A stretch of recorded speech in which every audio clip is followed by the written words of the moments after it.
Cuando mi hijo dijo por el micrófono que yo no había dado ni una flor para su boda, sonreí y me fui en silencio. Pero al día siguiente, los 3.2 millones de euros que pensaba dejarle ya no existían. Antes de continuar, suscríbete al canal, activa la campanita, porque todos los días tenemos nuevas historias. Deja tu like y cuéntanos en los comentarios desde qué ciudad nos estás viendo. Mi nombre es Manuel Ruiz Moreno. Tengo 65 años y durante décadas construí un pequeño imperio que pensé dejaría como legado a mi único hijo. Hoy, mientras escribo estas líneas desde mi nueva casa en la costa de Málaga, puedo decir con absoluta tranquilidad que fue la mejor decisión que tomé en mi vida. Pero para entender por qué, debo llevarte hasta aquel sábado 16 de septiembre de 2023, el día que mi mundo cambió para siempre. La boda de Diego, mi hijo de 32 años, se celebraría en el Hotel Villamagna de Madrid. Durante meses, había escuchado comentarios vagos sobre los preparativos, siempre de pasada, nunca con detalles. «Todo está controlado, papá», me decía cada vez que preguntaba si necesitaba ayuda. «Joaquín se está encargando de todo». Joaquín Vega Castillo, el padre de Patricia, mi nuera, un empresario inmobiliario de 58 años que había tomado las riendas de la organización con la naturalidad de quien está acostumbrado a resolver problemas con dinero. Yo no ofrecí pagar la boda. Es cierto, debo admitirlo. Después del divorcio con Isabel en 2018, mi relación con Diego se había vuelto distante, fría, casi protocolaria. Él vivía su vida de abogado exitoso, yo manejaba mis negocios desde la sombra y nos veíamos en ocasiones esporádicas donde intercambiábamos cortesías sin profundidad. Pensé que la boda sería una oportunidad para acercarnos, pero también pensé que mi contribución vendría después en privado de la forma que realmente importa, con el futuro asegurado. Verán, durante todos esos meses de preparativos, yo tenía mi propio plan secreto. En mi despacho de la calle Serrano, guardaba 2 documentos que cambiarían la vida de Diego para siempre. Los papeles de traspaso de Construcciones Ruiz S.L., la empresa familiar que había construido durante 30 años y que facturaba 2.8 millones de euros anuales, y las escrituras de un apartamento de 180 metros cuadrados en pleno barrio de Salamanca, valorado en 850.000 euros. Mi plan era entregarle ambos documentos en la luna de miel, como regalo de bodas. Una sorpresa que le garantizaría estabilidad económica de por vida. Pero hay contexto que debo explicar, porque nada de lo que pasó después se entiende sin conocer los años previos a esa fatídica noche. Durante los últimos 5 años, especialmente después del divorcio, había intentado mantener una relación cercana con Diego de maneras pequeñas pero significativas. Cuando me diagnosticaron hipertensión en marzo de 2021, le pedí que me acompañara a las consultas con el cardiólogo. «Estoy ocupado con un caso importante, papá. Ve con un taxi», fue su respuesta. Cuando tuve neumonía en diciembre de 2022 y pasé 4 días ingresado en el Hospital La Paz, Diego apareció una sola vez, por 20 minutos, mirando constantemente el móvil. Las pequeñas humillaciones se acumularon como gotas de agua que perforan la piedra. Cuando necesitaba ayuda con la banca online, cuando no entendía alguna aplicación del móvil, cuando simplemente quería compañía para una comida dominical, siempre había una excusa, siempre había algo más importante. «Papá, tienes que adaptarte a los tiempos», me decía con esa condescendencia que duele más que un grito. Sin embargo, cuando Joaquín Vega necesitaba algo, Diego corría. Vi cómo mi hijo se desvivía por complacer a su suegro, cómo le consultaba decisiones profesionales, cómo los domingos visitaba religiosamente la casa de los Vega. Era doloroso, pero yo callaba, pensando que el tiempo y mi generosidad futura arreglarían las cosas. Llegué solo a la boda ese sábado por la tarde. Isabel, mi ex esposa, había llegado en el coche de su hermana. Los 200 invitados llenaban los elegantes salones del hotel, todos impecablemente vestidos, todos ajenos al drama interno que yo llevaba cargando durante años.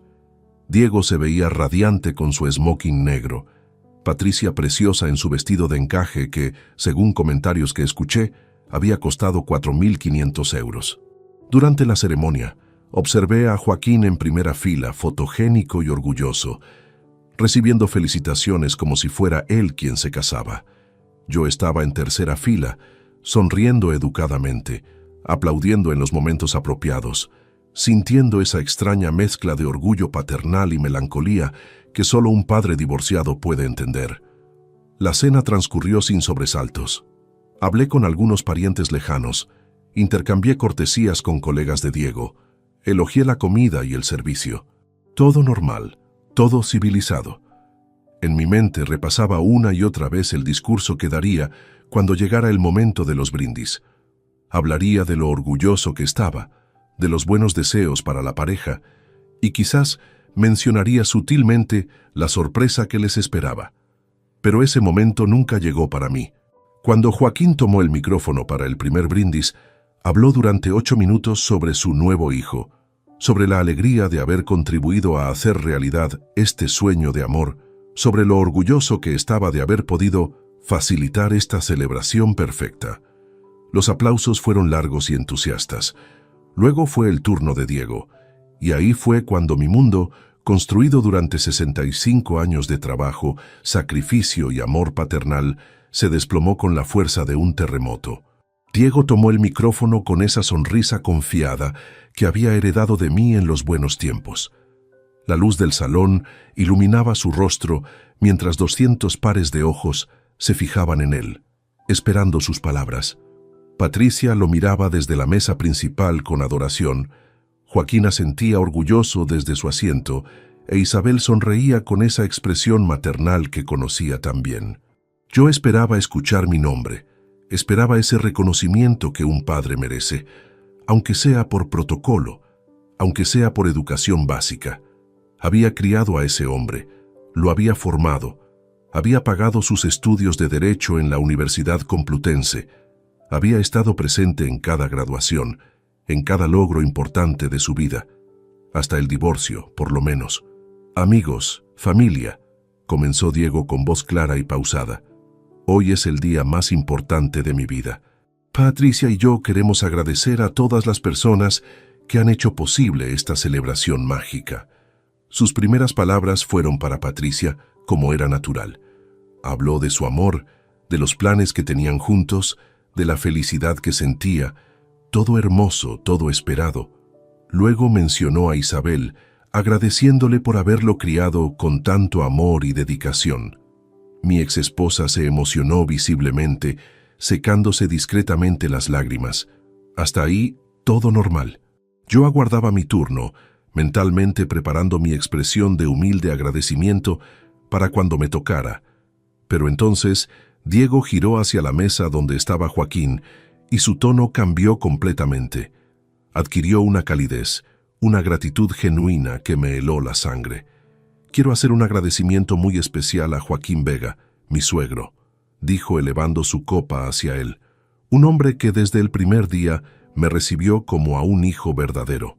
Joaquín, sin tu generosidad, sin tu apoyo incondicional, esta celebración no habría sido posible. Has pagado cada detalle de esta fiesta perfecta, desde las flores hasta la orquesta, desde el banquete hasta los vinos más exquisitos. Los aplausos comenzaron a sonar mientras mis manos se enfriaban. ¿Hacia dónde iba este discurso? Joaquín me ha enseñado lo que significa ser un padre presente, continuó Diego, y cada palabra era como un puñal directo al corazón. Siempre disponible, siempre dispuesto a ayudar, siempre poniendo a la familia por delante de todo lo demás. Gracias por demostrarme que un padre puede ser también un amigo, un consejero, un verdadero soporte. El salón entero estaba cautivado por sus palabras. Joaquín se había puesto de pie, claramente emocionado, recibiendo ovaciones como si acabara de ganar un premio.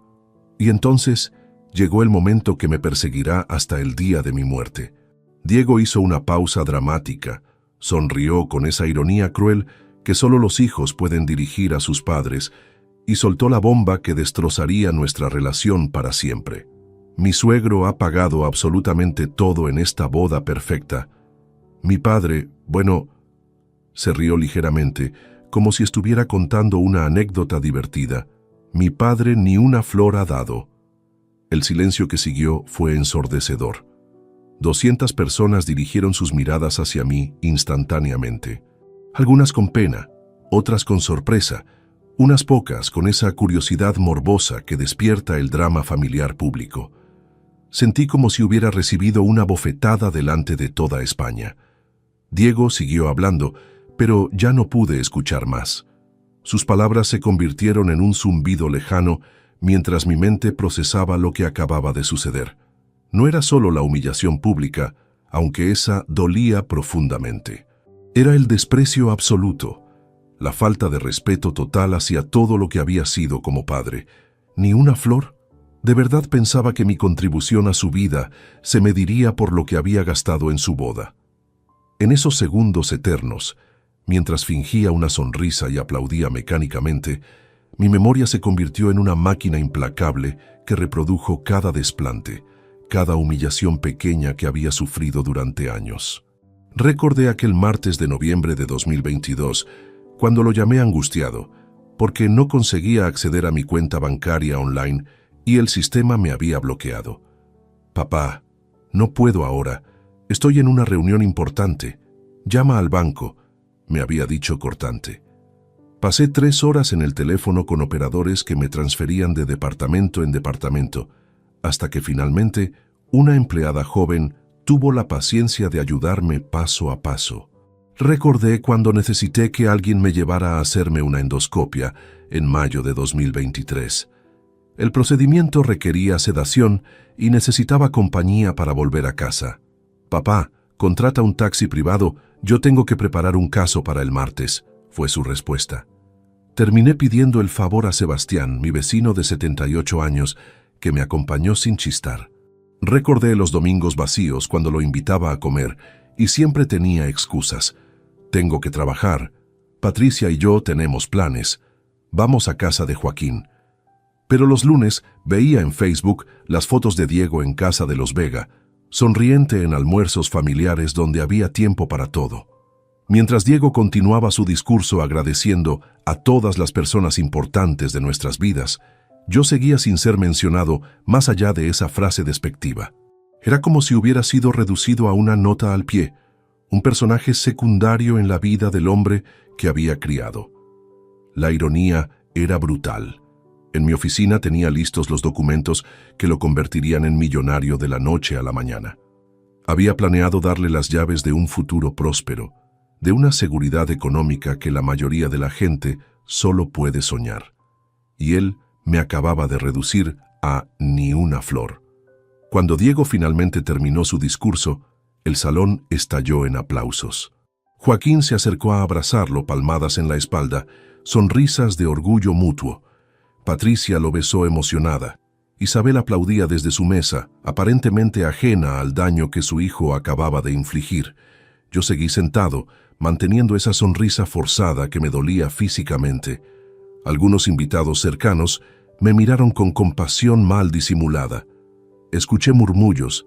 «¡Qué fuerte! Pobrecillo, qué manera de humillar a su padre». Diego regresó a la mesa principal sin siquiera mirarme. No hubo gesto de reconocimiento. No hubo intento de suavizar sus palabras. Para él, aparentemente, había dicho algo completamente normal y aceptable. Fue en ese momento exacto, mientras veía a mi hijo brindar alegremente con Joaquín, cuando tomé la decisión más importante de mi vida. No fue un arrebato emocional, no fue venganza ciega, fue una claridad cristalina, fría y calculada. Si mi hijo creía que yo ni una flor había dado, entonces tendría razón, para siempre. Me levanté de mi asiento con una tranquilidad que me sorprendió incluso a mí mismo. No había temblor en mis manos, no había rabia visible en mi rostro, solo una serenidad extraña, como la calma que dicen que sienten los condenados a muerte momentos antes de la ejecución. Tal vez porque, en cierto sentido, algo dentro de mí había muerto esa noche. Caminé entre las mesas con pasos medidos, esquivando a los invitados que se habían levantado a bailar. La orquesta tocaba una versión suave de Sabor a mí, mientras las parejas se mecían en la pista. Todo seguía siendo perfecto, elegante, exactamente como Joaquín había planeado. La fiesta continuaba su curso natural, ajena al terremoto personal que acababa de sacudir mis cimientos.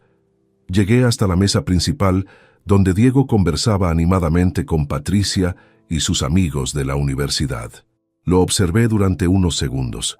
Mi hijo, el hombre que había salido de mis entrañas, que había dado sus primeros pasos agarrado a mis dedos, que había llorado en mis brazos cuando se rompió el brazo a los 7 años. Ese mismo hombre que acababa de aniquilarme públicamente sin el menor asomo de remordimiento. «Diego», dije suavemente, tocando su hombro. Se giró hacia mí con esa sonrisa social que reservaba para conocidos casuales. «Sí, papá. Felicidades por la boda. Ha estado todo precioso». Sus ojos mostraron una satisfacción superficial, como si mi aprobación fuera un detalle menor pero bienvenido. «Gracias. Joaquín realmente se ha esmerado con todo». Por supuesto, hasta en mi felicitación necesitaba mencionar a Joaquín. «Patricia está radiante», agregué mirando a mi nuera. Ella sonrió cortésmente, pero noté cierta incomodidad en su expresión. Tal vez había percibido la tensión que yo intentaba ocultar. «Muchísimas gracias, Manuel», respondió ella con educación. Al menos Patricia mantenía las formas. Me acerqué un poco más a Diego. Los invitados cercanos siguieron conversando, pero algunos discretamente prestaban atención a nuestra interacción. Sabían que algo raro había pasado con el discurso. «Hijo», le dije en voz baja, colocando mi mano en su hombro con firmeza, «has dicho algo muy cierto esta noche. Tienes razón. No he dado ni una flor para tu boda». Diego me miró con cierta confusión, como si no entendiera hacia dónde iba mi comentario. «Papá, yo no quise...» «No, no», lo interrumpí con suavidad, manteniendo esa sonrisa que me estaba costando un esfuerzo sobrehumano. «Has sido absolutamente honesto. ¿Y sabes qué me gusta de la honestidad? Que funciona en ambas direcciones». Le di un abrazo largo, paternal, que él correspondió mecánicamente. Mientras lo abrazaba, susurré en su oído: «Disfruta tu noche perfecta, Diego». Ha sido exactamente lo que necesitaba escuchar. Cuando me separé, vi un destello de inquietud en sus ojos. Tal vez intuía que había algo más profundo en mis palabras, pero estaba demasiado inmerso en su celebración para procesarlo completamente. «Que tengas una luna de miel maravillosa», agregué, besando su frente como había hecho miles de veces cuando era niño. «Te quiero, hijo».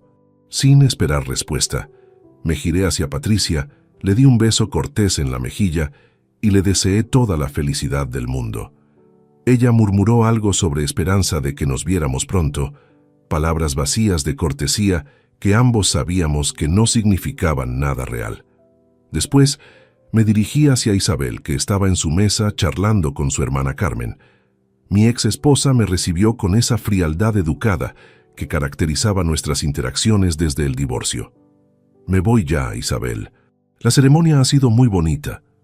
«¿Tan temprano? Aún es pronto», respondió con sorpresa genuina. «Tengo cosas que hacer mañana temprano», mentí con naturalidad. «Cuídate mucho». Le di un beso en la mejilla y me despedí también de Carmen, que me miró con cierta extrañeza. Probablemente había notado la tensión durante el discurso de Diego. Salí del salón sin mirar atrás. En la recepción del hotel, el conserje me preguntó si necesitaba que llamara un taxi. «Por favor», le respondí, y en menos de 5 minutos estaba en el asiento trasero de un Mercedes negro, dando la dirección de mi casa en el barrio de Chamberí. Durante el trayecto de 25 minutos, Madrid desfiló ante mis ojos como una película en silencio. Las calles iluminadas, la gente disfrutando de su sábado noche, las terrazas llenas de vida. Todo seguía igual que siempre, pero yo había cambiado irrevocablemente en las últimas 2 horas. El taxista, un hombre de unos 50 años con acento andaluz, intentó entablar conversación. «¿Viene de alguna celebración?» «De una boda», respondí lacónicamente. «Ah, qué bueno. ¿Familia?» «Mi hijo». «Enhorabuena. Debe estar usted muy orgulloso». «¿Orgulloso?» ¿Qué palabra más compleja se había vuelto esa noche? «Sí», mentí. «Muy orgulloso». El resto del viaje transcurrió en silencio. Yo miraba por la ventana, pero no veía realmente las calles. Mi mente había comenzado a trabajar de manera mecánica, fría, calculadora. Era como si hubiera activado un programa interno que había estado dormido durante años, el instinto de supervivencia empresarial que me había servido para construir mi negocio desde cero. Cuando llegué a casa, pagué al taxista y subí lentamente hasta mi apartamento en el tercer piso. El portero nocturno me saludó cordialmente. «¿Qué tal la boda, don Manuel?» «Perfecta», respondí. «Absolutamente perfecta». Una vez dentro de mi hogar me quité el traje de ceremonia con movimientos pausados y deliberados.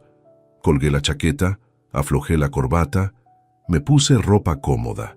Todo con esa extraña calma que me había invadido desde el momento de la humillación pública. Me preparé un whisky escabeche de Malta, un Macallan 18 años que guardaba para ocasiones especiales. Ironías de la vida. Esa noche merecía definitivamente una copa especial, aunque no por los motivos que había imaginado esa mañana. Me senté en mi sillón de cuero favorito, el que había comprado cuando me mudé después del divorcio, y comencé a reflexionar con esa lucidez brutal que solo llega en los momentos más dolorosos de la vida. Diego tenía razón.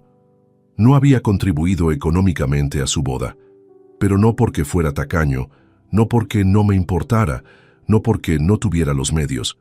No había contribuido porque había asumido erróneamente que mi rol como padre iba más allá del dinero. Había pensado que mi presencia, mi amor, mi apoyo emocional valían tanto como los euros que Joaquín había invertido. Qué ingenuo había sido. En el mundo de Diego, aparentemente, el amor se medía en facturas pagadas, en gastos cubiertos, en inversiones tangibles. Y bajo ese criterio, Joaquín había ganado la competencia de forma aplastante.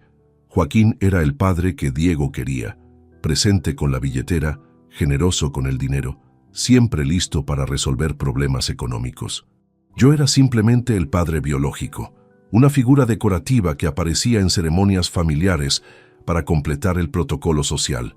Muy bien, si esas eran las reglas del juego, yo las aceptaría completamente. Terminé mi whisky y fui directamente a mi despacho. Encendí la lámpara del escritorio, abrí la caja fuerte que tenía empotrada detrás de un cuadro de Sorolla y saqué los 2 documentos que cambiarían el curso de esta historia. Los leí una vez más, solo para asegurarme de que entendía completamente lo que estaba a punto de hacer. En mis manos tenía el futuro económico de Diego.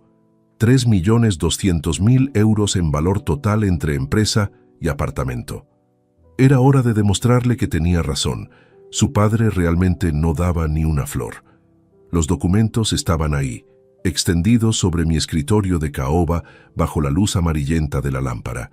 2 folios que representaban décadas de trabajo, sacrificio y una planificación meticulosa que Diego jamás había sospechado. Los toqué con las yemas de los dedos, como si fueran reliquias sagradas, mientras mi mente comenzaba un viaje brutal hacia el pasado. Construcciones. Ruiz Cele había comenzado en 1987 con un préstamo de 50.000 pesetas que pedía al banco tras vender el coche de Isabel.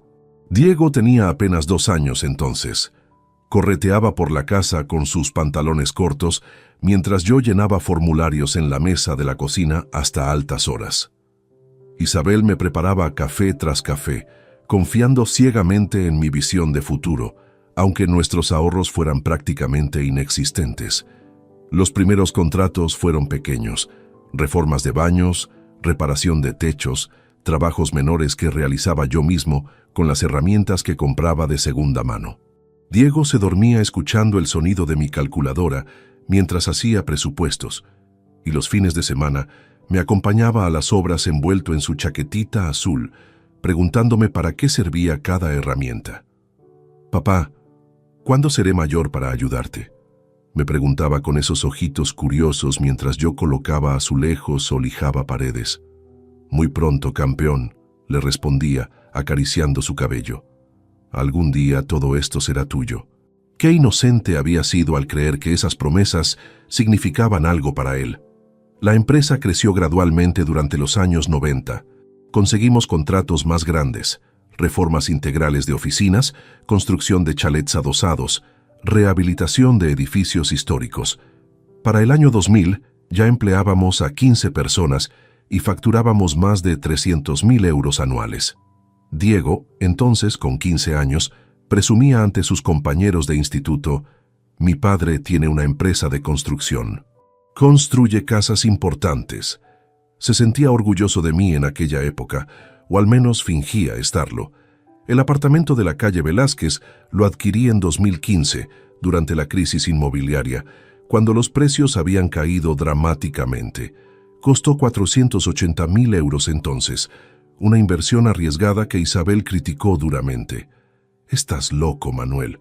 ¿Para qué queremos 2 pisos?», me reprochaba. Pero yo ya tenía planes. Sería el regalo de bodas para Diego cuando encontrara a la mujer de su vida. Durante 8 años conservé ese inmueble, pagando religiosamente la comunidad, el seguro, los impuestos. Cada trimestre, cuando llegaba el recibo del IBI, pensaba en la cara de alegría que pondría Diego el día que le entregara las llaves. «Papá, no puedo creerlo», imaginaba que me diría. «Eres increíble». Más fantasías patéticas de un padre enamorado de su hijo. Cogí el segundo documento, las escrituras del apartamento. 180 metros cuadrados distribuidos en 4 habitaciones, 3 baños, salón con vistas al retiro, cocina equipada con electrodomésticos de última generación. Lo había reformado completamente en 2020, invirtiendo otros 120.000 euros adicionales. Suelos de parqué noble, mármol de Carrara en los baños, aire acondicionado por conductos, domótica integrada. Todo pensado para una pareja joven que iniciaba su vida matrimonial. Mientras revisaba los papeles, mi memoria continuó su trabajo despiadado. Recordé aquel episodio de febrero de 2021 que había marcado un antes y un después en nuestra relación, aunque entonces no lo entendí completamente. Había sufrido una arritmia durante una reunión con clientes. Nada grave, según los médicos, pero necesitaba hacerme un electrocardiograma de control y el cardiólogo había insistido en que fuera acompañado por si se producía alguna complicación durante la prueba. Llamé a Diego desde el hospital. «Hijo, ¿puedes venir al Hospital Ramón y Cajal? Necesito que me acompañes para una prueba». «¿Qué ha pasado? ¿Es grave?», me preguntó con una preocupación que interpreté como genuina.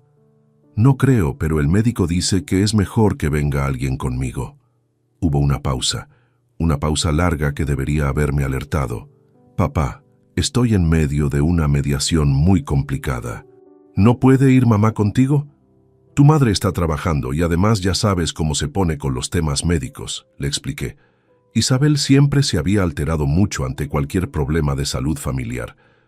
«Mira, papá, llama a un taxi o pide a algún amigo. Yo de verdad no puedo salir ahora. Este caso me ha costado meses conseguirlo». Colgó después de prometerme que me llamaría en cuanto terminara. Nunca llamó. Terminé pidiendo a Sebastián, mi vecino jubilado, que me acompañara. Un hombre de 78 años tuvo que hacer de hijo porque el mío estaba ocupado con cosas más importantes. Pero lo que realmente me dolió fue descubrir, 3 días después, una foto en el Instagram de Patricia. Diego aparecía sonriente en un restaurante elegante, brindando con una copa de champán. El pie de foto decía: «Celebrando el éxito de mi abogado favorito». La fecha de la publicación coincidía exactamente con el día de mi electrocardiograma. No había tenido una mediación importante. Había tenido una cena de celebración con su novia. Había mentido descaradamente para evitar acompañar a su padre a una prueba médica. Seguí leyendo los documentos mientras más recuerdos dolorosos emergían como demonios del pasado. El día que necesité ayuda para configurar mi nuevo smartphone y Diego me respondió: «Papá, YouTube está lleno de tutoriales. Aprende como todo el mundo». El día que quise invitarlo a almorzar para su cumpleaños y me dijo que ya tenía planes con la familia de Patricia. El día que intenté explicarle un problema con Hacienda y me cortó: «Contrata a un asesor fiscal, yo no me dedico a eso». Pero el contraste más brutal lo descubrí por casualidad un domingo de marzo de 2023. Había ido al Corte Inglés de Goya para comprar una camisa y vi a Diego cargando bolsas de compras junto a Joaquín. Se reían animadamente mientras subían las escaleras mecánicas. Joaquín llevaba una bolsa del Corte Inglés que parecía pesada. Diego, otra de Zara Home.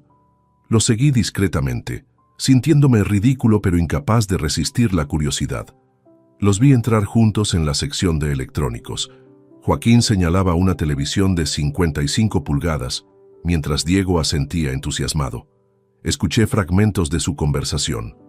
«Para el salón nuevo quedará perfecta», decía Joaquín. «No sabes cuánto te lo agradezco», respondía Diego. Joaquín estaba comprándole una televisión que costaba más de 1.000 euros. Mi hijo lo trataba con la deferencia y gratitud que yo nunca había recibido, ni siquiera cuando le regalé su primer coche para la universidad. Ese día entendí que había perdido a mi hijo mucho antes de darse cuenta. Joaquín había ocupado mi lugar no solo como figura paterna, sino como proveedor, como referente, como el hombre al que Diego acudía cuando necesitaba algo. Yo me había convertido en el padre biológico, el que aparecía en las fotos familiares por protocolo, el que recibía llamadas de cumpleaños de 2 minutos y visitas navideñas de cortesía. Volví al presente, a mi despacho silencioso, a los documentos que tenía ante mí. Eran las 2:47 de la madrugada según el reloj de la pared.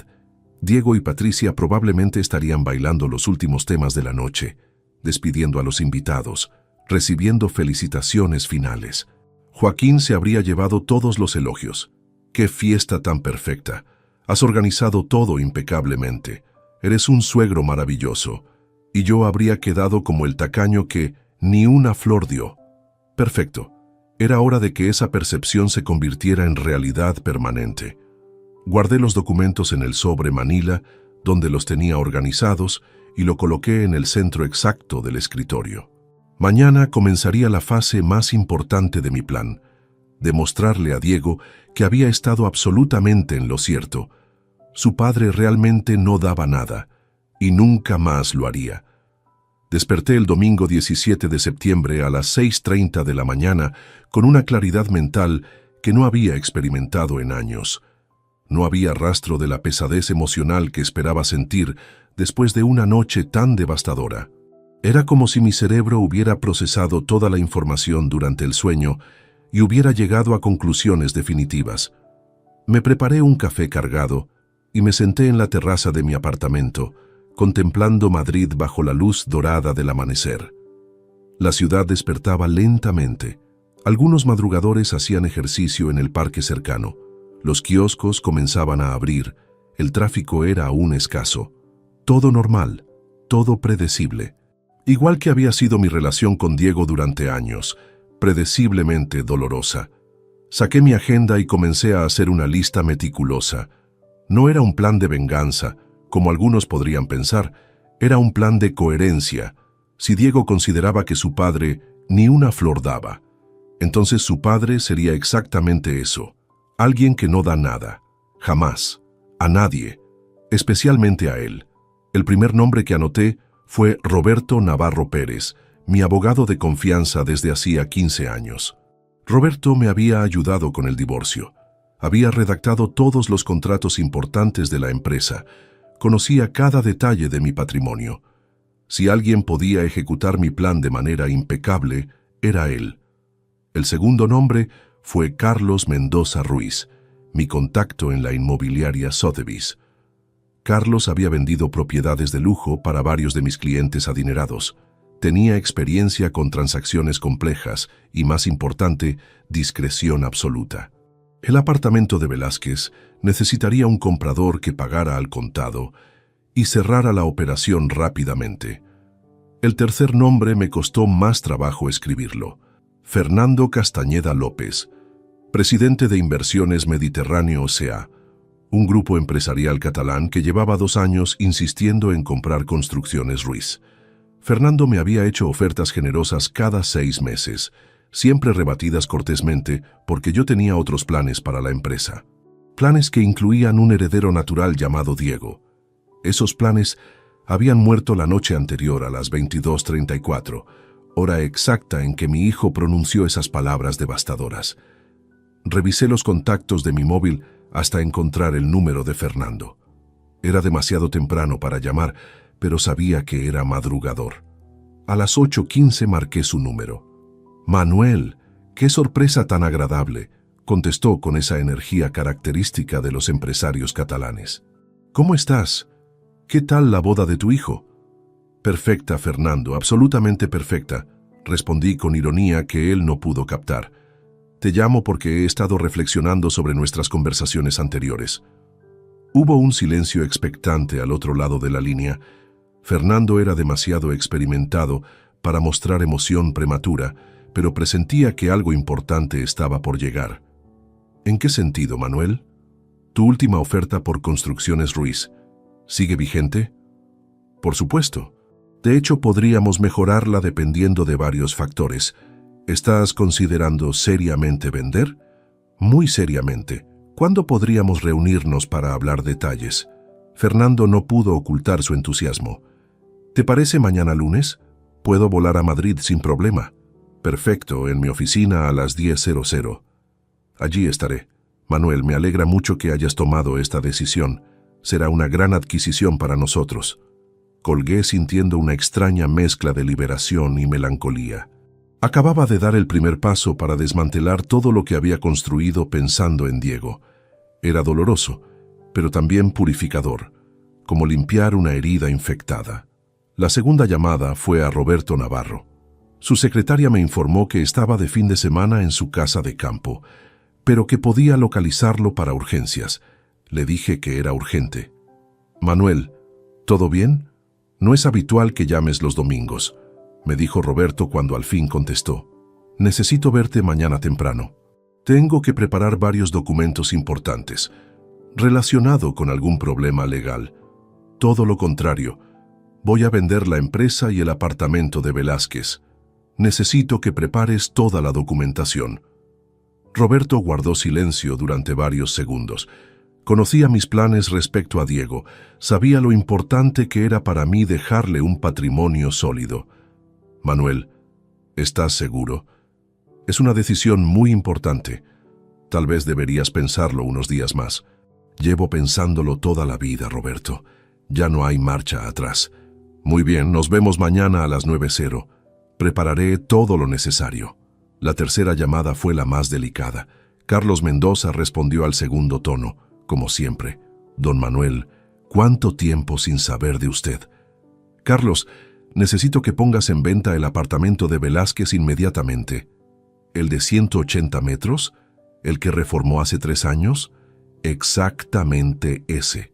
Pero si ese apartamento era para su hijo». «Ya no». Carlos tenía la experiencia suficiente para no hacer preguntas incómodas. «Entiendo. ¿Qué precio tiene en mente?» «El de mercado, pero quiero un comprador serio que cierre rápido, preferiblemente inversor extranjero que pague al contado». «Sin problema. Tengo varios clientes que podrían estar interesados. ¿Cuándo puedo hacer las fotos y preparar el dossier?» «Mañana por la tarde, si es posible». «Perfecto. Le envío un técnico a las 16:00. Cuando terminé las llamadas, eran las 9:30 de la mañana. Diego y Patricia probablemente seguían durmiendo después de su noche de bodas, ajenos al terremoto que se estaba gestando en la vida que creían tener planificada. Me vestí con ropa deportiva y salí a caminar por el Retiro. Necesitaba moverme, pensar, procesar lo que estaba haciendo. Durante 2 horas recorrí los senderos del parque, observando familias que disfrutaban del domingo, parejas jóvenes que paseaban tomadas de la mano, padres que empujaban carritos de bebé. Todas esas escenas familiares que había imaginado vivir con Diego cuando fuera abuelo, planes que ahora sabía que eran completamente irreales. ¿Cómo iba a ser abuelo de alguien que consideraba que yo ni una flor daba? ¿Qué papel tendría en la vida de esos futuros nietos? ¿El del abuelo pobre que aparece con regalos baratos, mientras el abuelo Joaquín los colma de caprichos caros? No. Esa película ya la había visto y no me gustaba el final. Cerca del mediodía, mientras tomaba un café en la terraza del Café del Retiro, sonó mi teléfono. Era un número que no reconocía. ¿Don Manuel Ruiz? Sí, soy yo. Soy periodista de la sección de Sociedad del diario ABC. Estuvimos ayer en la boda de su hijo. Queremos hacer un reportaje sobre la celebración. ¿Podríamos hacerle algunas preguntas? Mi sangre se heló. Un periodista había estado en la boda. Había escuchado el discurso de Diego. Posiblemente había notado mi salida temprana. ¿Qué tipo de reportaje? Una crónica social sobre bodas elegantes madrileñas. Fue una celebración muy bonita. No tengo nada que declarar, respondí secamente. Solo queríamos saber su opinión sobre la fiesta, alguna anécdota emotiva. Le repito que no tengo declaraciones. Buenos días. Colgué sintiendo una nueva ola de humillación. Un periodista había presenciado mi degradación pública. Posiblemente habría otros invitados que comentarían la anécdota en sus círculos sociales. ¿Te enteraste de lo que pasó en la boda de los Ruiz? El novio humilló a su padre delante de todo el mundo. Mi nombre se convertiría en comidilla de salones, en ejemplo de la ingratitud filial, en motivo de lástima social. No, eso no iba a suceder. Regresé a casa y me encerré en mi despacho. Era hora de acelerar todos los procesos. Llamé de nuevo a Fernando Castañeda. Fernando, sobre nuestra reunión de mañana, ¿podrías traer una oferta formal por escrito? Me gustaría cerrar la operación lo antes posible. Por supuesto, Manuel. ¿Hay alguna urgencia particular? Digamos que han cambiado mis prioridades vitales. Entiendo perfectamente. A nuestra edad, el tiempo es oro. No tenía idea de cuánta razón tenía. Esa noche, mientras Diego y Patricia disfrutaban de su primera noche como matrimonio, yo terminé de planificar la destrucción sistemática de todos sus sueños económicos. Era justicia poética. Él había destruido mis sueños paternales en público. Yo destruiría sus expectativas materiales en privado. La diferencia era que yo tenía el poder real para hacerlo. El lunes 18 de septiembre amaneció gris y lluvioso, como si el propio cielo reflejara la transformación que estaba a punto de ejecutar. A las 7:30 ya estaba duchado, afeitado y vestido con mi mejor traje azul marino. Tenía citas que cambiarían mi vida para siempre y quería causar la mejor impresión posible en los que serían los últimos actos de mi carrera empresarial. Roberto Navarro llegó puntual a las 9 a mi oficina de la calle Serrano, cargado con su maletín de cuero marrón y una expresión de preocupación mal disimulada. Durante 15 años había sido mi consejero legal, pero también algo parecido a un amigo. Conocía mi obsesión por dejarle un imperio a Diego. Manuel, antes de empezar con los papeles, puedo preguntarte qué ha pasado. Ayer sonabas diferente. Me serví un café de la máquina que tenía en la oficina y le ofrecí otro. Roberto, ¿tú tienes hijos? 2, Ana de 25 y Marcos de 22. ¿Alguna vez te han humillado públicamente?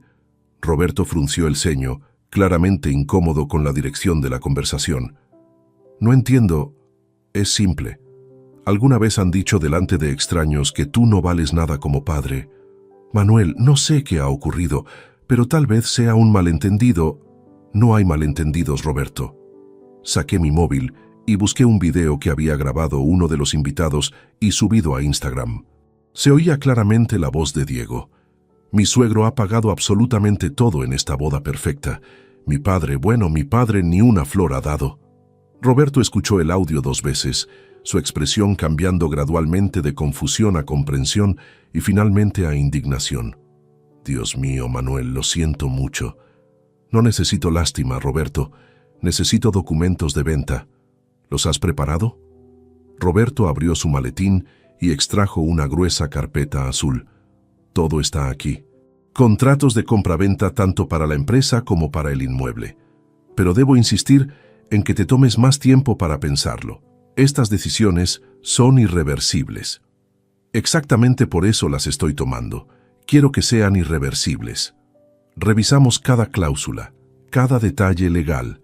La venta de Construcciones Ruiz S.L. a Inversiones Mediterráneo sería por 2.8 millones de euros, pagaderos al contado mediante transferencia bancaria dentro de las 72 horas posteriores a la firma. El apartamento saldría al mercado con un precio de 950.000 euros, pero Carlos había sugerido que podríamos conseguir hasta 980.000 si encontrábamos el comprador adecuado. A las 10:00 en punto, Fernando Castañeda apareció en mi oficina acompañado de 2 asesores financieros. Era un hombre de 52 años, bronceado, con el aspecto próspero de quien ha tenido éxito en los negocios desde joven. Sus ojos brillaron cuando vio los documentos extendidos sobre mi mesa. «Manuel, me alegra enormemente que hayas decidido dar este paso», dijo mientras estrechaba mi mano con firmeza. «Construcciones Ruiz encaja perfectamente en nuestro plan de expansión hacia Madrid».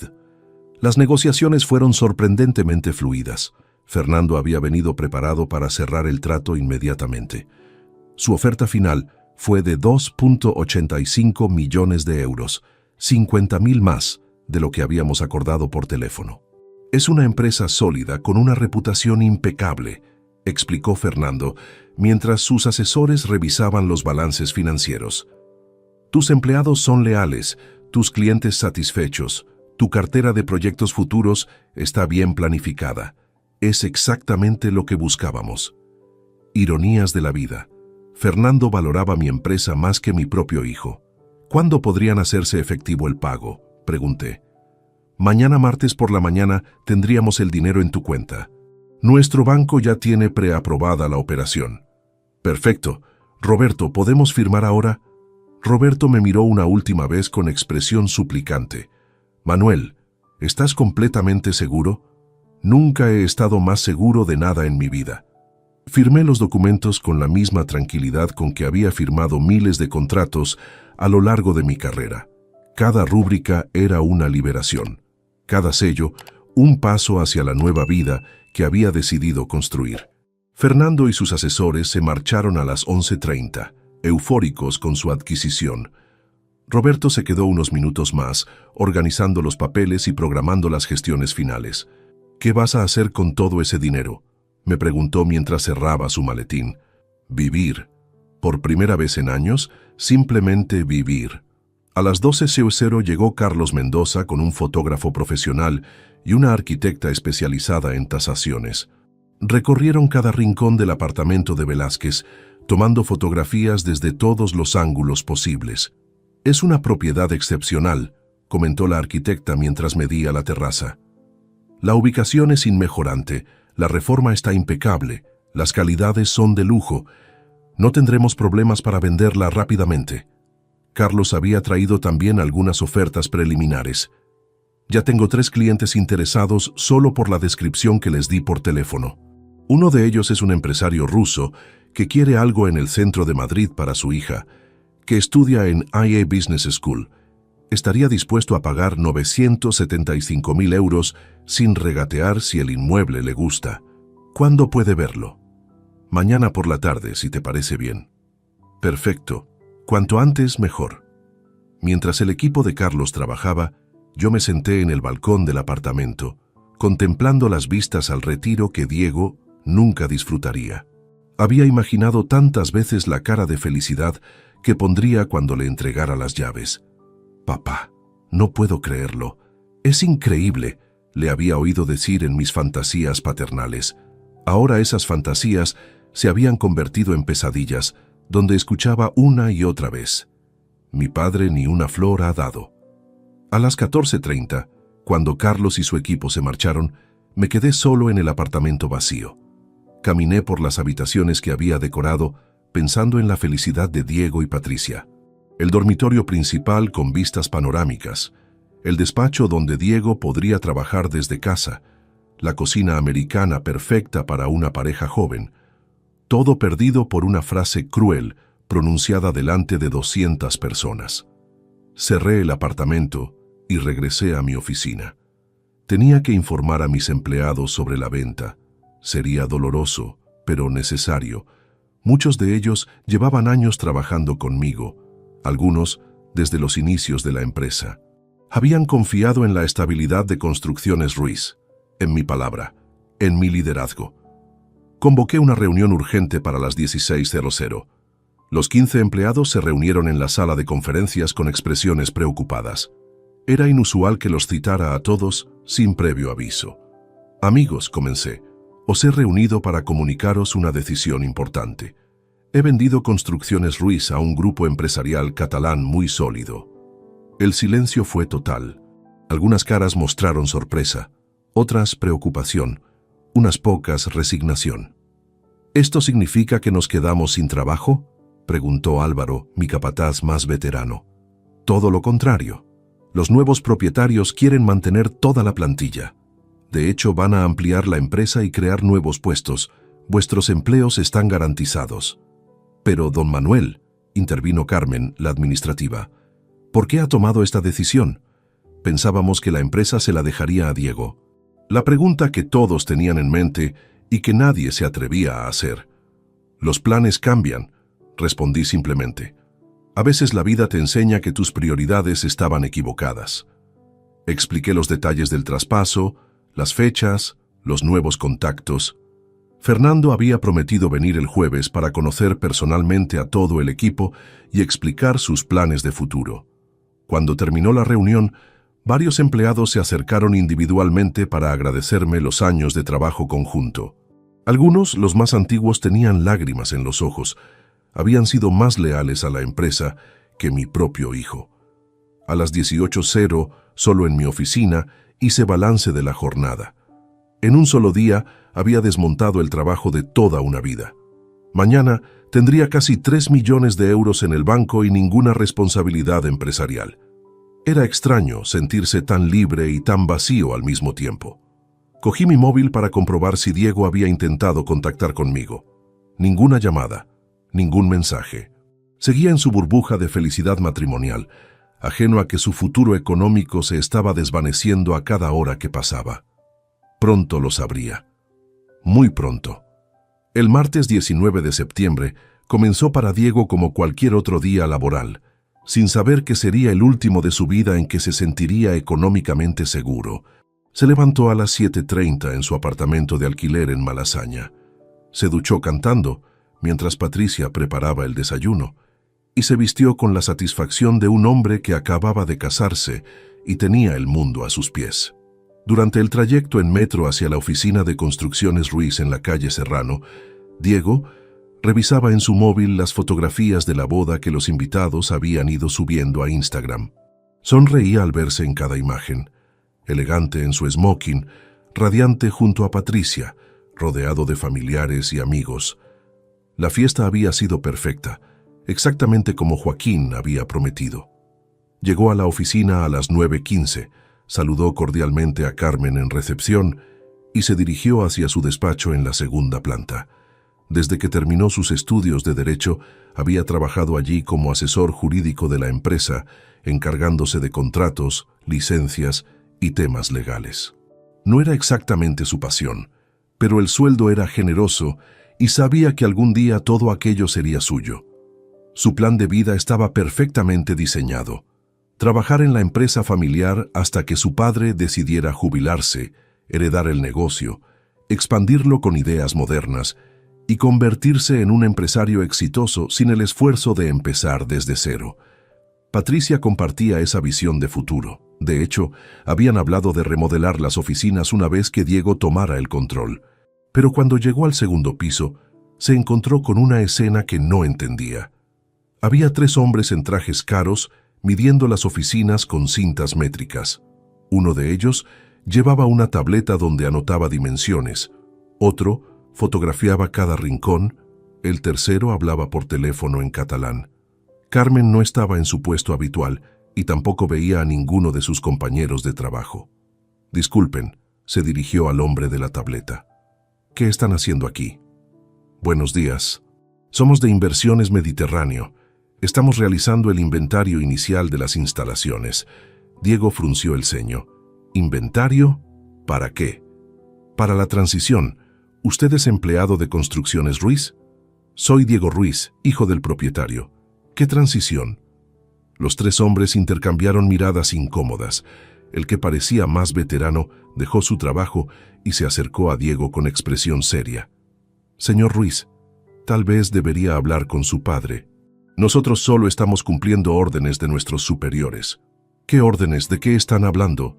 «La empresa fue adquirida ayer por nuestro grupo empresarial. Hoy comenzamos la evaluación para el traspaso definitivo».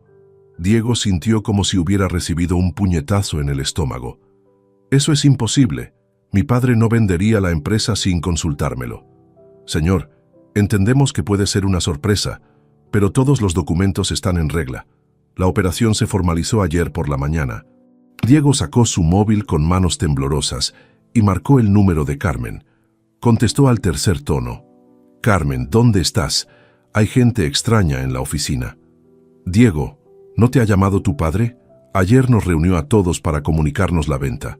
Hoy estamos en casa esperando instrucciones de los nuevos propietarios. ¿La venta? ¿Qué venta? Diego, tu padre vendió Construcciones Ruiz. Pensé que lo sabías. Diego colgó sin despedirse. Sus piernas comenzaron a temblar. Intentó llamar a su padre, pero saltó el buzón de voz. Lo intentó 5 veces más con el mismo resultado. Salió corriendo de la oficina, ignorando las miradas curiosas de los hombres de Inversiones Mediterráneo. En el metro de vuelta a casa, intentó procesar lo que estaba sucediendo. Su padre no podía haber vendido la empresa. Era imposible. Toda su vida había escuchado. Algún día esto será tuyo, hijo. Era la base de todos sus planes futuros. Llegó a su apartamento jadeando. Patricia estaba en la cocina preparando algo para almorzar, aún con la tranquilidad de una recién casada que planifica su nueva vida. Amor, ¿qué haces aquí tan temprano? ¿No tenías reuniones toda la mañana? Patricia, necesito que me acompañes a un sitio. ¿A dónde? ¿Qué pasa? Estás muy pálido. Al apartamento de Velázquez, ahora mismo. Patricia no entendía la urgencia, pero se puso los zapatos y la chaqueta sin hacer más preguntas.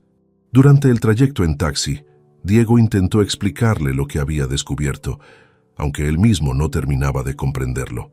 Tu padre no haría eso, le decía Patricia intentando tranquilizarlo. Seguramente es un malentendido. Tal vez está negociando alguna sociedad o algo así. Cuando llegaron al edificio de la calle Velázquez, Diego buscó las llaves en todos sus bolsillos antes de recordar que las tenía guardadas en casa. Su padre nunca le había dado oficialmente las llaves del apartamento, pero él sabía dónde se guardaba la copia de seguridad. En una caja magnética, bajo el contador eléctrico del portal, subieron hasta la 5ª planta en un silencio tenso.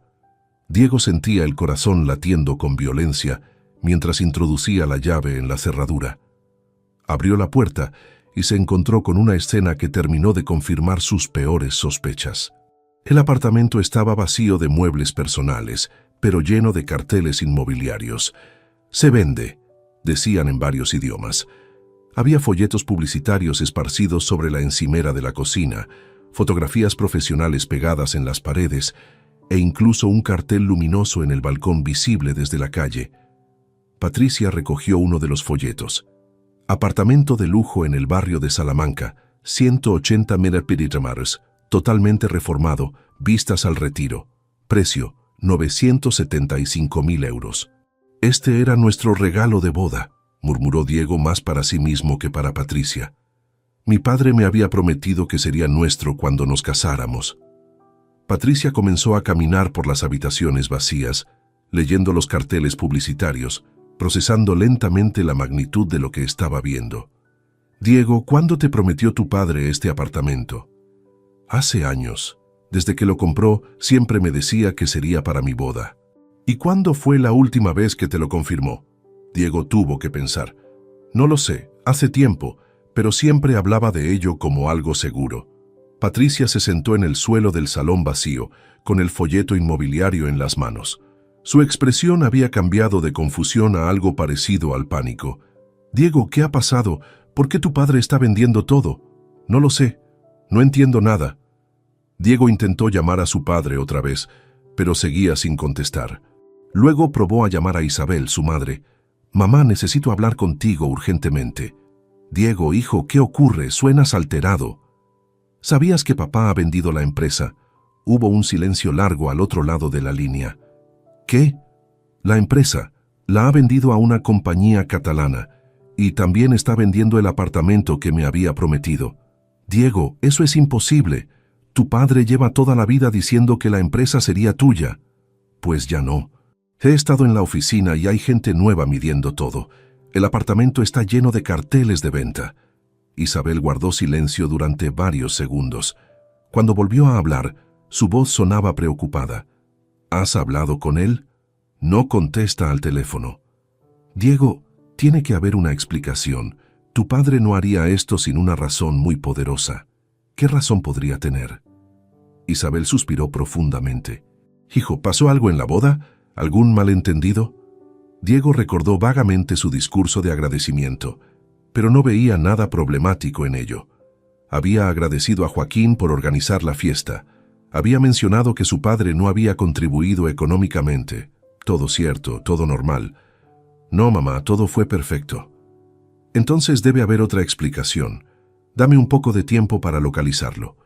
Diego colgó y se sentó junto a Patricia en el suelo del apartamento vacío. A través de los ventanales, Madrid se extendía ante ellos como una promesa que acababa de convertirse en espejismo. Patricia, si mi padre ha vendido todo, no tenemos nada. Mi trabajo era en la empresa familiar. Este apartamento era nuestro regalo de boda. Todo mi futuro estaba basado en eso. Patricia lo abrazó, pero Diego pudo sentir su tensión. Ella también había construido sus expectativas sobre la estabilidad económica que suponía casarse con el heredero de una empresa próspera. Tiene que haber una explicación, susurró Patricia, aunque su voz no sonaba muy convencida. Diego miró su móvil, 27 llamadas perdidas a su padre en las últimas 2 horas, y ni una sola respuesta. Cuando mi teléfono comenzó a sonar insistentemente ese martes por la mañana, yo estaba en una terraza del Café Gijón, disfrutando de un cortado y leyendo El País.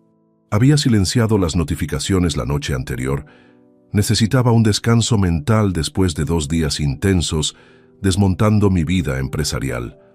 Ver el nombre Diego aparecer en la pantalla una y otra vez me produjo una satisfacción extraña, casi perversa. Había esperado este momento desde que firmé los papeles con Fernando Castañeda. Sabía que tarde o temprano mi hijo descubriría que su futuro dorado se había evaporado. Lo que no había calculado era la intensidad de su desesperación. En 2 horas había intentado contactarme 27 veces. Durante las primeras 15 llamadas, simplemente observé cómo la pantalla se iluminaba y se apagaba. Era hipnótico, casi terapéutico.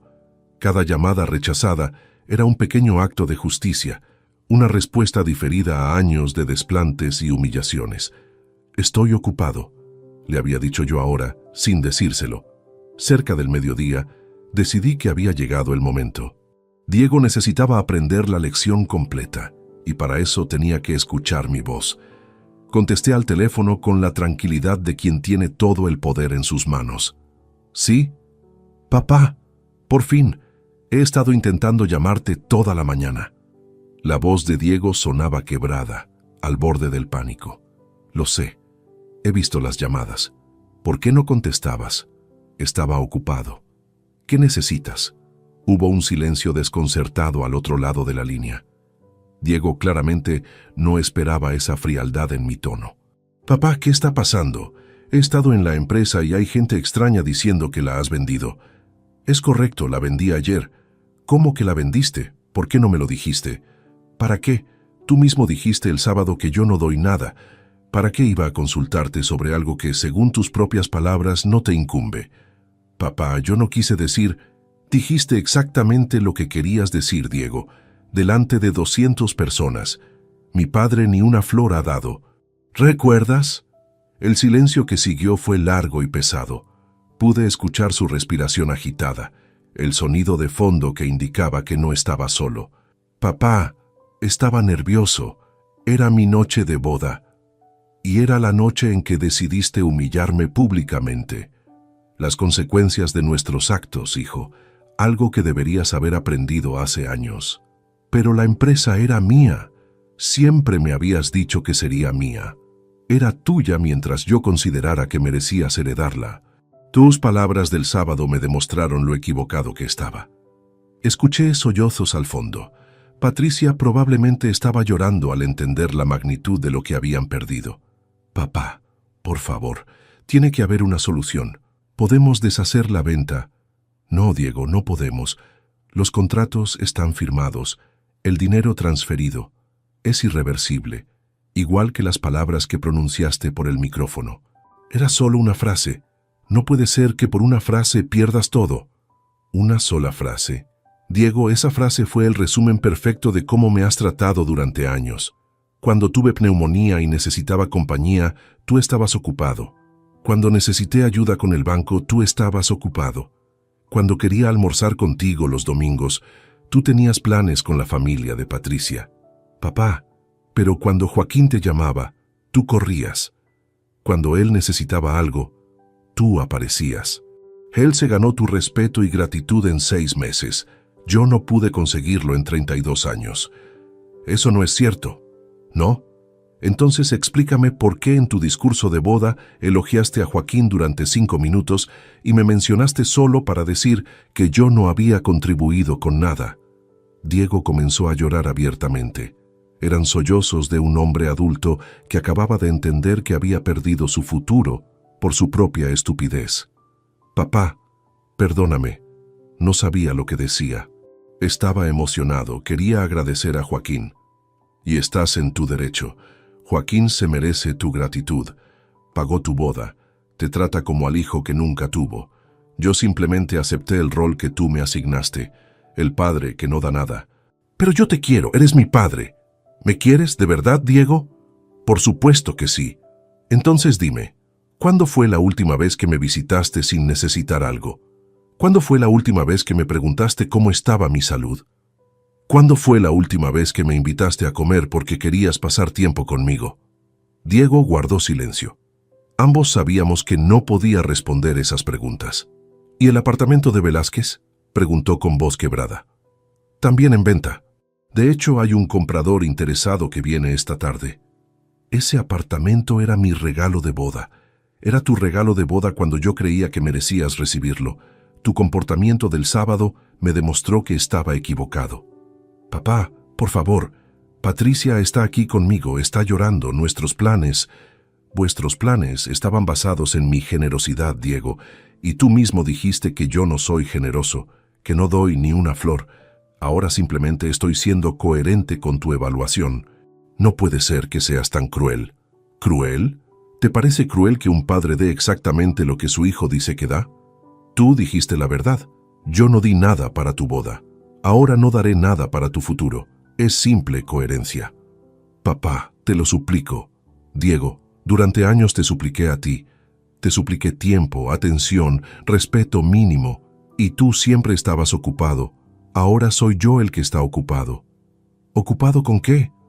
Con vivir mi vida. Con disfrutar del dinero que pensaba dejarte. Con planificar viajes que siempre pospuse por trabajar para tu futuro. Un futuro que tú mismo destruiste con tus palabras. Mamá dice que esto es una locura. Tu madre no estaba en esa boda. No escuchó cómo su hijo humilló a su padre delante de 200 personas. Isabel puede opinar lo que quiera, pero las decisiones sobre mi dinero las tomo yo. Diego sollozaba incontrolablemente ahora. Papá, dame una oportunidad. Podemos arreglar esto. ¿Cómo? ¿Deshaciendo tu discurso? ¿Borrando años de desprecios? ¿Convenciendo a 200 invitados de que no escucharon lo que escucharon? ¿Podemos intentar? No, Diego, no podemos. Algunas cosas no tienen marcha atrás. Entonces, ¿qué voy a hacer? Mi trabajo era en tu empresa, mi futuro dependía del apartamento. Harás lo que hace todo el mundo. Trabajar, esforzarte, construir tu propio camino, como hice yo cuando tenía tu edad. Pero yo no tengo experiencia empresarial. Tienes un título de abogado por la Universidad Complutense. Tienes 32 años. Tienes una esposa que también trabaja. Sois 2 profesionales jóvenes. Podréis salir adelante perfectamente. Sin dinero, sin apartamento, sin empresa. Exactamente como empecé yo. Y mírame, conseguí crear un imperio.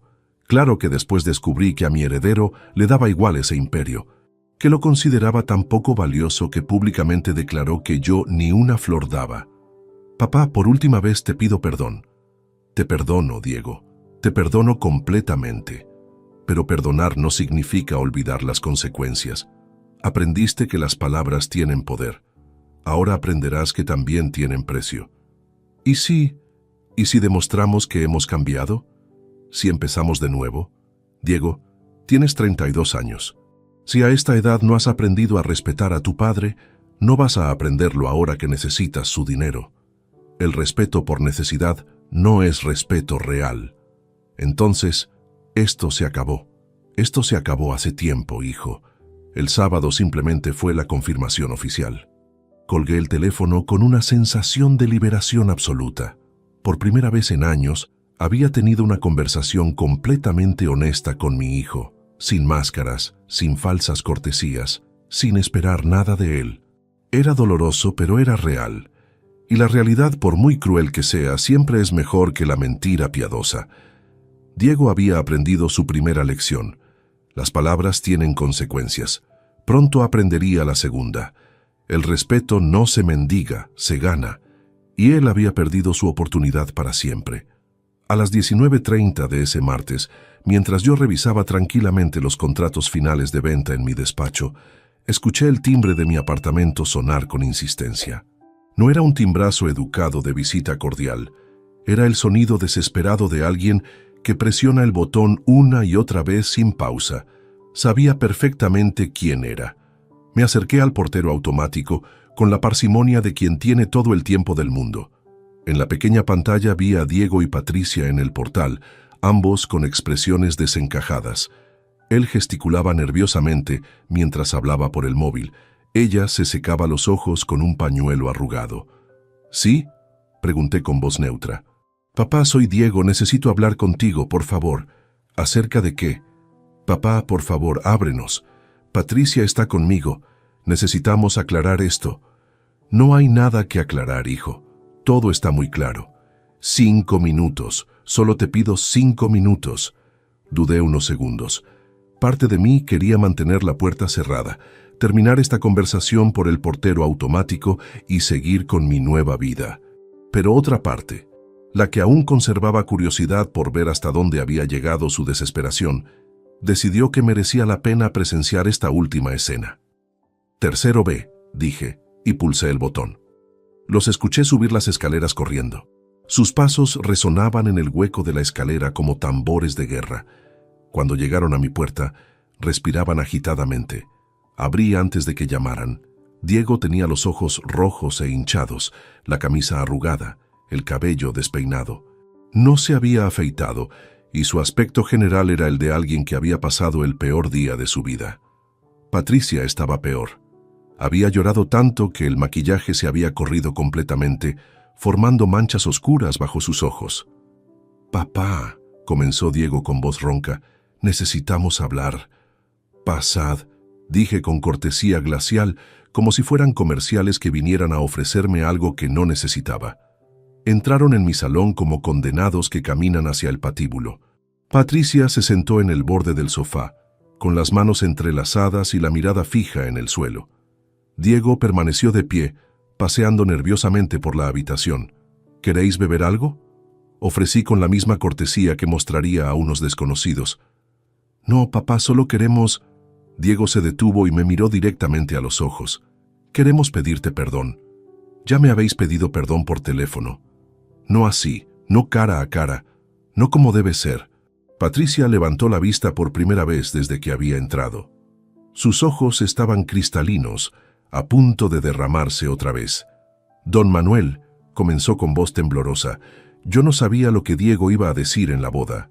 Si lo hubiera sabido, le habría impedido hacerlo». «Patricia, no tienes que disculparte por nada. Tú no dijiste nada ofensivo. Pero soy su esposa. Su comportamiento me afecta también. Su comportamiento es responsabilidad suya únicamente». Diego se acercó más a mí, con una expresión suplicante que no le había visto desde que era niño, y había roto algo valioso. «Papá, sé que lo que dije fue horrible. Sé que te humillé delante de todo el mundo, pero tienes que entender que estaba nervioso, emocionado, no pensé en las consecuencias.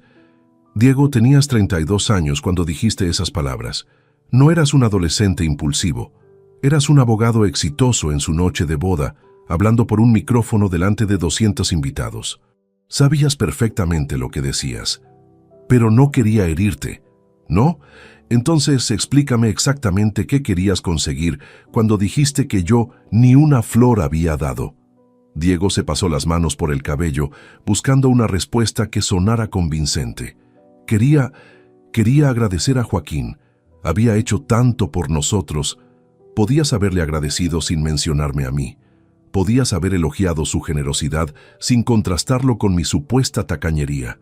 Tienes razón, admitió con voz quebrada. Fue innecesario y cruel. ¿Fue la primera vez que pensaste eso de mí? ¿Qué quieres decir? ¿Era la primera vez que considerabas que yo no contribuía lo suficiente a tu vida? ¿O llevabas años pensándolo? Diego se quedó en silencio. Sabía que cualquier respuesta lo incriminaría más. Llevabas años pensándolo, continué yo. Por eso salió tan naturalmente de tu boca, porque era lo que realmente sentías. Patricia intervino por primera vez con algo más que disculpas. Don Manuel, entiendo su dolor, pero ¿no cree que la reacción ha sido desproporcionada? Vender toda la empresa, el apartamento, es como castigar un error con la destrucción total. Patricia, ¿tú tienes padres? Sí, por supuesto. ¿Alguna vez los has humillado públicamente? No, jamás se me ocurriría. ¿Por qué no? Porque los respeto, los quiero. Exacto, porque los respetas. El respeto es algo instintivo hacia las personas que queremos. No se tiene que pensar, no se tiene que fingir. Simplemente está ahí. Diego se sentó pesadamente en una silla, con la cabeza entre las manos. Papá, acepto que no te he respetado como merecías. Acepto que he sido egoísta, desconsiderado, ingrato, pero dime qué puedo hacer para arreglarlo. No puedes hacer nada, Diego. ¿Nada? El respeto perdido no se recupera con disculpas, se recupera con tiempo, con constancia, con hechos. Y yo ya no tengo tiempo ni ganas de esperar esos hechos. Pero somos familia. ¿Familia? Diego, ¿cuántas veces me has visitado en el último año sin necesitar algo de mí? Diego pensó durante largos segundos. No recuerdo. ¿Cuántas veces me has llamado solo para preguntarme cómo estaba? Papá, ¿cuántas veces me has incluido en vuestros planes de pareja? No es justo. Tú y mamá os divorciasteis. La situación familiar se complicó. Tu madre y yo nos divorciamos, pero yo seguí siendo tu padre. El problema es que tú dejaste de ser mi hijo mucho antes del sábado. Patricia comenzó a llorar otra vez, pero silenciosamente. Las lágrimas le rodaban por las mejillas mientras asimilaba que estaba casada con un hombre que acababa de perder 3 millones de euros por su propia estupidez. Patricia, le dije con suavidad, lo siento mucho por ti. No mereces pagar por los errores de Diego. Gracias, murmuró entre sollozos. Pero él eligió humillarme públicamente, y las elecciones tienen consecuencias. Diego se levantó bruscamente, con un destello de rabia en los ojos. Vale, papá, ya está bien. He cometido un error, lo reconozco. Pero tu reacción es desproporcionada y cruel. Eres mi padre. Se supone que me tienes que querer incondicionalmente. ¿Incondicionalmente? Diego, el amor incondicional existe hasta cierto punto. Cuando se sobrepasa ese punto, cuando se pisotea repetidamente, cuando se da por sentado, se agota. ¿Estás diciendo que ya no me quieres? Te quiero, Diego. Siempre te querré, pero ya no confío en ti, ya no respeto tus decisiones, ya no creo que merezcas mi patrimonio. Pero puedo cambiar. ¿Puedes? Tienes 32 años. ¿Cuántos años más necesitas para aprender a respetar a tu padre? Los que hagan falta. Yo ya no tengo los que hagan falta. Tengo 65 años. No voy a pasar el resto de mi vida esperando a que mi hijo madure. Diego se desplomó en la silla otra vez, esta vez con lágrimas corriendo por su rostro. Entonces esto es definitivo. Esto es definitivo. ¿Y qué vamos a hacer nosotros? Lo que hace todo el mundo, trabajar, esforzarse, construir vuestro propio futuro, sin depender de herencias que no habéis ganado. Papá, por última vez, te suplico que reconsideres esto. Diego, por última vez, te digo que las decisiones están tomadas. Me levanté, indicando que la conversación había terminado. Patricia se puso en pie automáticamente, pero Diego permaneció sentado unos segundos más, como si necesitara tiempo para procesar que realmente no había marcha atrás. ¿Volveremos a vernos?, preguntó con voz infantil. Probablemente en ocasiones familiares, cumpleaños de tu madre, esas cosas. Y seremos educados, corteses, civilizados. ¿Pero no volveremos a ser padre e hijo? Diego, dejamos de ser padre e hijo hace mucho tiempo. El sábado simplemente lo hicimos oficial. Los acompañé hasta la puerta.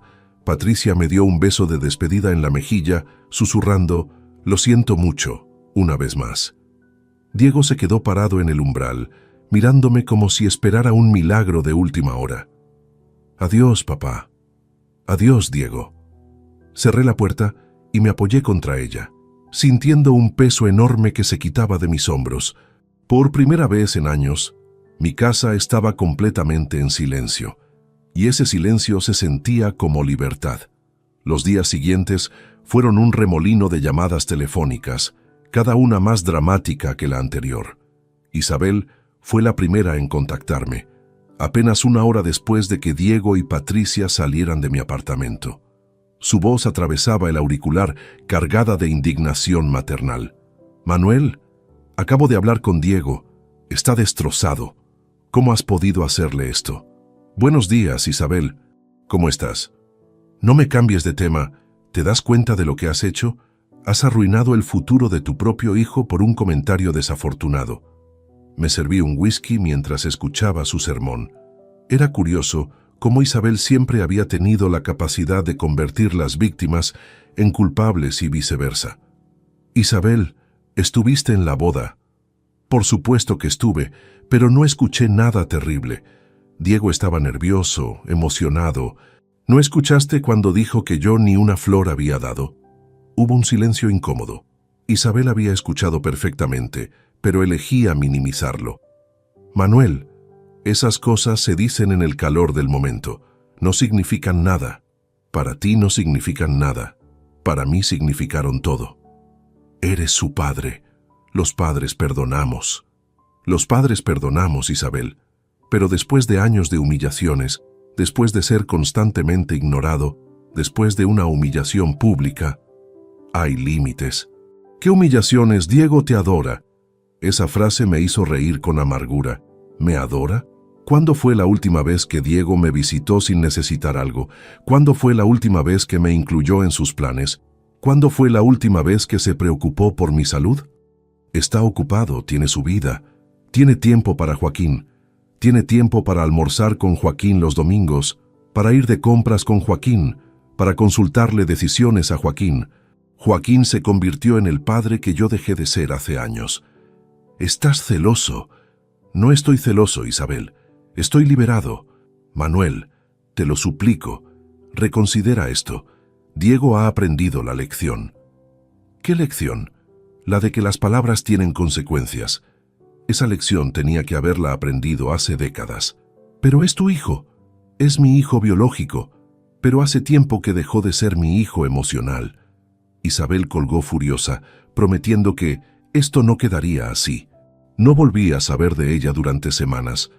La segunda llamada llegó al día siguiente. Era Joaquín Vega, el protagonista involuntario de todo este drama. «Manuel, espero que no te moleste que te llame directamente. Conseguí tu número a través de Patricia». «No me molesta, Joaquín. ¿En qué puedo ayudarte?» «Estoy llamando por el tema de Diego. Sé que ha habido un malentendido». «No ha habido ningún malentendido, Joaquín. Todo está muy claro. Manuel, como padre, entiendo tu dolor, pero creo que Diego no pretendía herirte. Solo quería agradecerme por haber organizado la boda». Era irónico escuchar a Joaquín defendiendo a Diego con más convicción de la que Diego había mostrado por sí mismo. «Joaquín, aprecio tu llamada, pero esto es un asunto entre Diego y yo». «Entiendo, pero Patricia está muy afectada. Diego está buscando trabajo desesperadamente. Han tenido que cancelar la luna de miel. Son las consecuencias de sus actos. Manuel, yo no necesitaba que Diego me elogiara públicamente. Si hubiera sabido que iba a causarte dolor, le habría pedido que no lo hiciera. El problema no fue que te elogiara, Joaquín. El problema fue que me menospreció para hacerlo».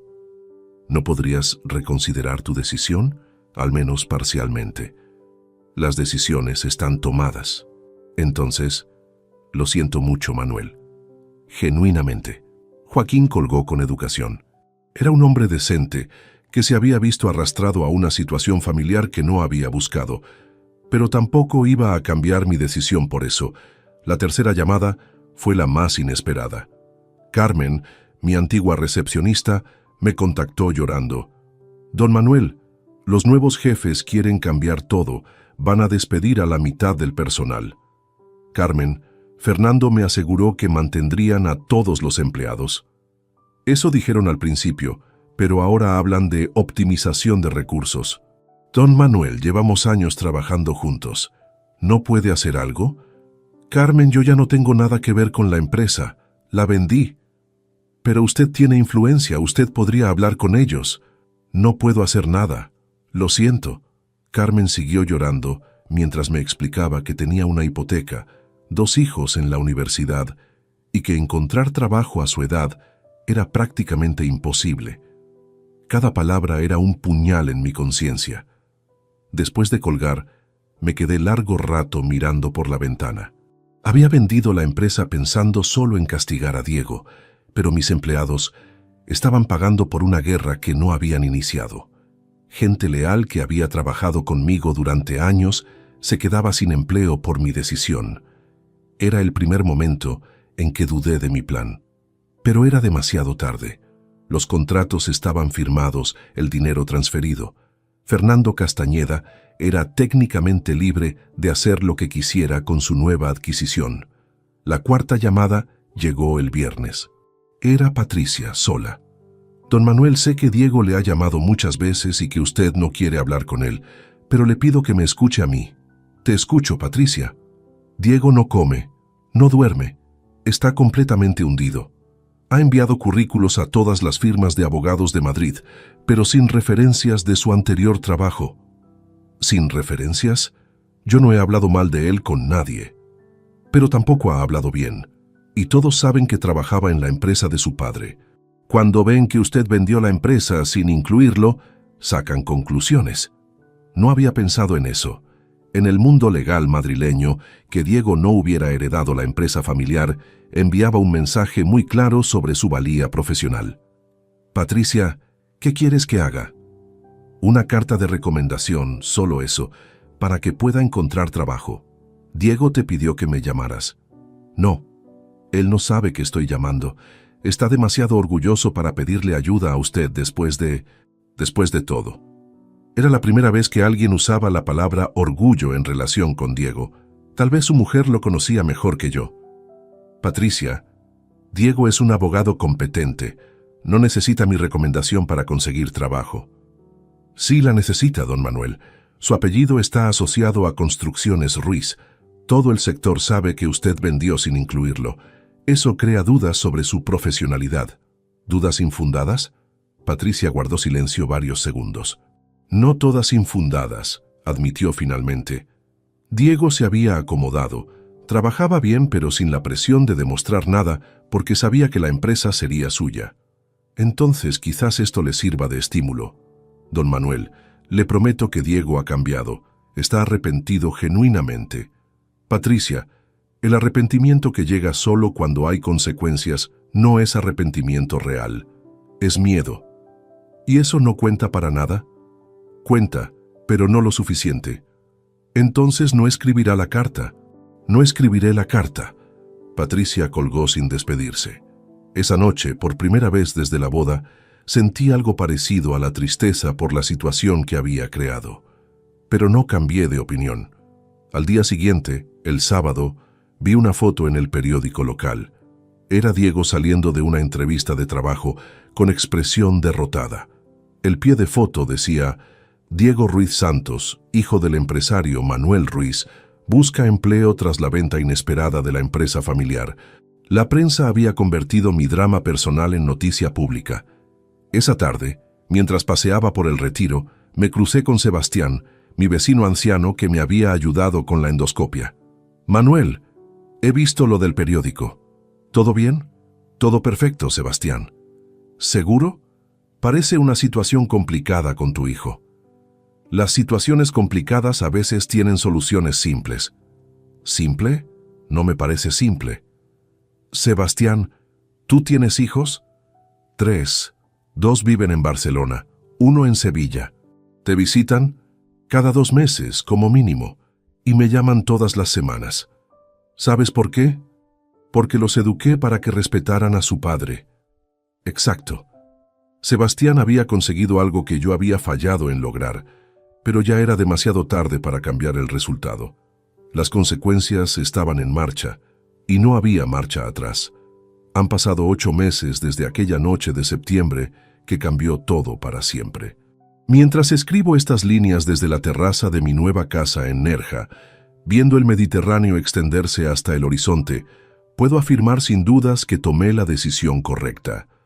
El sol de Andalucía calienta mi rostro mientras repaso mentalmente todo lo que ha ocurrido desde entonces.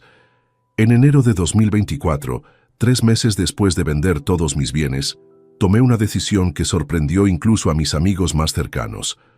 Me mudé a la Costa del Sol.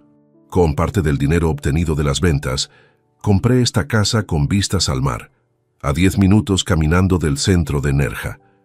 No es ostentosa, pero es perfecta para un hombre de mi edad que ha decidido vivir para sí mismo por primera vez en décadas. La rutina de mi nueva vida es simple y satisfactoria. Desayuno en la terraza leyendo la prensa internacional, paseo por la playa de Burriana, almuerzo en alguno de los restaurantes del pueblo donde ya me conocen por mi nombre, siesta, y por las tardes leo, escucho música o simplemente contemplo el mar. Los fines de semana exploro pueblos cercanos, visito museos en Málaga o simplemente disfruto de la tranquilidad que no había conocido en años. He hecho nuevos amigos, jubilados como yo que han elegido este paraíso para sus años dorados. Jugamos al dominó en el chiringuito de la playa, intercambiamos historias de vida, organizamos cenas donde nadie me pide nada ni espera nada de mí, excepto mi compañía. Es liberador relacionarse con personas que te valoran por quién eres, no por lo que puedes darles. En abril viajé a Italia durante 6 semanas. Roma, Florencia, Venecia, los lagos del norte, lugares que había soñado visitar durante años, pero que siempre posponía por responsabilidades empresariales o familiares. Caminé por el Vaticano sin prisa, me perdí en los museos de los Uffizi, navegué por los canales venecianos sintiendo una paz interior que no había experimentado jamás. En ese viaje conocí a Elisabetta, una viuda italiana de 62 años que también recorría Italia redescubriendo su propio país. Compartimos algunas cenas, varios paseos, conversaciones profundas sobre la vida, las segundas oportunidades, el valor de la libertad emocional. No es una relación romántica intensa, pero sí una compañía cálida y honesta que me ha demostrado que aún hay espacio para nuevos vínculos en mi vida. ¿Y qué ha pasado con Diego durante estos meses? He seguido su evolución a través de conocidos mutuos, nunca por contacto directo. Los primeros meses fueron devastadores para él. Le costó casi 4 meses encontrar trabajo. Finalmente, en un bufete de abogados de segunda línea, donde el salario es una fracción de lo que ganaba en mi empresa. Patricia tuvo que volver a trabajar a tiempo completo en un estudio de arquitectura, aplazando indefinidamente sus planes de maternidad. Según me contó Roberto Navarro en una de nuestras conversaciones telefónicas, Diego y Patricia tuvieron que mudarse a un apartamento mucho más pequeño en las afueras de Madrid. El contraste con la vida que habían planeado es brutal. En lugar del apartamento de lujo en el centro y la seguridad económica de ser herederos de una empresa próspera, ahora luchan como cualquier pareja joven por llegar a fin de mes. En febrero, Isabel me llamó para contarme que Diego había tenido una crisis nerviosa. Había perdido peso dramáticamente, sufría insomnio y, según Patricia, hablaba constantemente de arreglar las cosas conmigo. Isabel me suplicó que lo contactara, que le diera alguna señal de esperanza. No van a haber señales de esperanza, Isabel, le respondí con firmeza. Diego necesita aprender a vivir sin depender de mí, pero está sufriendo, está aprendiendo. El sufrimiento a veces es pedagógico. ¿No sientes nada de culpa? Siento tristeza por la situación, pero no culpa por mis decisiones. Diego creó esta situación con sus palabras y actitudes. Isabel colgó frustrada, pero un mes después volvió a llamar con noticias diferentes. Diego está cambiando, me dijo con algo parecido al asombro. Ha empezado terapia psicológica, está trabajando en sus problemas de actitud, en su relación con la responsabilidad. Me alegro por él. Manuel, creo que realmente ha aprendido la lección. ¿No consideras que ya ha sufrido suficiente? Isabel, el sufrimiento no se mide en tiempo, sino en aprendizaje real. Cuando Diego haya construido su propia vida sin ayuda de nadie, cuando demuestre que puede ser un hombre independiente y responsable, entonces habrá aprendido realmente. ¿Y entonces qué? Entonces será un hombre mejor. Pero eso no significa que recupere lo que perdió. En mayo recibí una carta. No una llamada, no un mensaje, sino una carta escrita a mano en papel de calidad. Era de Diego. «Papá», comenzaba, «no escribo para pedirte nada, sino para contarte lo que he aprendido durante estos meses. Has tenido razón en todo. Era un hijo egoísta, desagradecido, que daba tu amor por sentado. Me comporté contigo como jamás me permitiría que mis futuros hijos se comportaran conmigo». La carta continuaba durante 3 páginas, donde Diego analizaba con honestidad brutal sus errores, su arrogancia, su falta de respeto sistemática. Reconocía que mi reacción había sido proporcionada a años de humillaciones acumuladas, que él había vivido en una burbuja de privilegios sin valorar los sacrificios que había hecho por él. «No te pido perdón», escribía en el último párrafo, «porque sé que las disculpas no borran las consecuencias. Solo quiero que sepas que he entendido tu mensaje. Estoy construyendo mi propia vida, aprendiendo a ser un hombre independiente, trabajando en convertirme en alguien de quien puedas sentirte orgulloso algún día. No para recuperar lo que perdí, sino para ser digno del padre que siempre tuviste». Terminaba la carta sin pedir nada, sin sugerir encuentros, sin mencionar dinero o reconciliaciones. Era simplemente el reconocimiento maduro de un hombre que había entendido por fin la magnitud de sus errores. Guardé la carta en mi escritorio, pero no la respondí. No porque fuera cruel, sino porque Diego necesitaba continuar su proceso de crecimiento sin depender de mi aprobación. En julio, Joaquín Vega me llamó con una noticia interesante. «Manuel, quería contarte algo sobre Diego. Ha venido a verme para rechazar cualquier ayuda económica de mi parte». «¿Cómo?» Patricia y él estaban atravesando dificultades económicas. Yo me ofrecía a ayudarlos temporalmente, como haría con cualquier familiar. Pero Diego me dijo que necesitaba aprender a resolver sus problemas sin ayuda de nadie. Era la primera vez en años que Diego rechazaba una ayuda económica. El cambio era notable. «También me pidió disculpas», continuó Joaquín. «Dijo que había usado mi generosidad para humillarte y que eso no estaba bien. Se comportó como un hombre muy maduro. Me alegro de escuchar eso. Manuel, creo que tu hijo se está convirtiendo en el hombre que siempre quisiste que fuera». «Espero que así sea, Joaquín. Pero no para mí, sino para él mismo». Hace 2 semanas, en mi paseo matutino por la playa, reflexionaba sobre todos estos cambios. ¿Había sido demasiado duro? ¿Había exagerado mi reacción? Después de 8 meses de distancia emocional y geográfica, podía analizar la situación con más objetividad. La conclusión es clara. Hice exactamente lo que debía hacer. Durante años acepté migajas de cariño filial. Me conformé con ser un padre de segunda categoría. Toleré humillaciones continuas, esperando que el tiempo arreglara la relación, pero el tiempo no arregla nada por sí solo. Las personas cambian solo cuando las consecuencias de no cambiar se vuelven insoportables. Diego está aprendiendo a ser un hombre independiente, responsable, que valora lo que tiene en lugar de dar por sentado lo que recibe.